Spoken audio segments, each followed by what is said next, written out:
Radio Pika. La radio de la campagne. Salut à tous les auditeurs de Radio PK, la radio que l'on écoute de son bocal. Ici Émilie pour vous raconter comment se passe mon confinement. Déjà, c'est tellement le bordel en ce moment que je soupçonne un imbécile d'avoir commencé une partie de Jumanji. Bon, c'était quand même un petit peu prévisible, une année qui s'écrit 2 fois 20, ça puait la quarantaine. En tout cas, si t'es radin, c'est le moment d'inviter du monde à la maison. Au moins, personne ne viendra. Non mais, la paranoïa du terrain. Je viens de tousser devant mon ordinateur et l'antivirus a démarré. Au fait, faudrait peut-être penser à prévenir les geeks. Ils ne se sont encore rendus compte de rien. Bon, moi, j'ai pris un plan de la maison pour regarder où je vais aller ce week-end. Et je me suis aussi caché une bouteille dans chaque pièce de la maison. Comme ça, ce soir, je vais aller me faire une tournée. Voilà. Moi, je dis pas qu'on s'ennuie à la maison.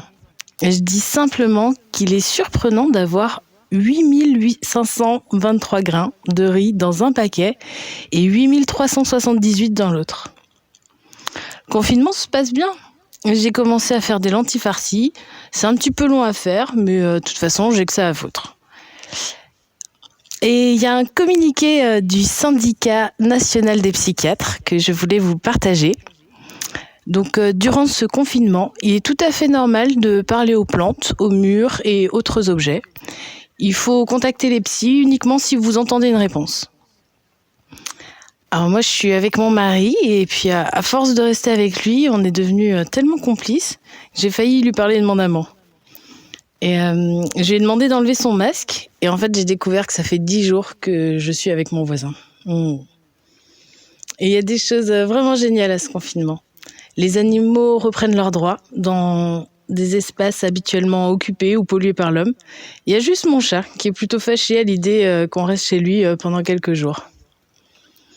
Bon, là, j'en ai vraiment marre. J'ai décidé de prendre ma voiture sans attestation et d'aller insulter les flics. Je suis épuisée avec mes 3 enfants, donc 48 heures de garde à vue me feront le plus grand bien. Et apparemment, c'est plus facile de fournir des lacrymogènes et des LBD au CRS que des masques aux hôpitaux et aux libéraux. Allez, courage à tous. À l'Institut Pasteur, les premiers tests d'un vaccin contre le coronavirus sont encourageants. Les souris traitées ont arrêté de stocker des nouilles. Et maintenant, quelques nouvelles futures. Sur la prochaine attestation, il faudra indiquer la position du soleil au moment de votre sortie, bien indiquer votre groupe sanguin, le nom de votre garant, ainsi que votre symbole porte-manteau d'école maternelle. On m'a aussi demandé qu'est-ce que j'allais faire après le confinement. Je vais préparer Noël, comme tout le monde. Et puis en 2040, à 8h du matin, Georges finira le dernier rouleau de papier WC que ses parents avaient acheté en 2020.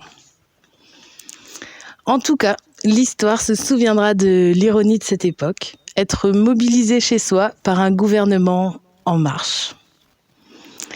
Voilà, je vais clôturer cette chronique par un horoscope de la semaine. Alors, les béliers, vous allez passer du temps à la maison. Les taureaux, vous allez passer du temps à la maison. Les gémeaux, vous allez passer du temps à la maison. Les cancers, lions, vierges et balances, vous allez passer du temps à la maison. Ainsi que les scorpions, sagittaires, capricornes et verseaux, qui, vous aussi, allez passer du temps à la maison. Sans oublier les poissons, vous allez passer du temps à la maison. C'était Émilie pour Radio PK. Courage les amis, amusez-vous bien, prenez soin de vous, bisous. Radio Pika. La radio de la campagne.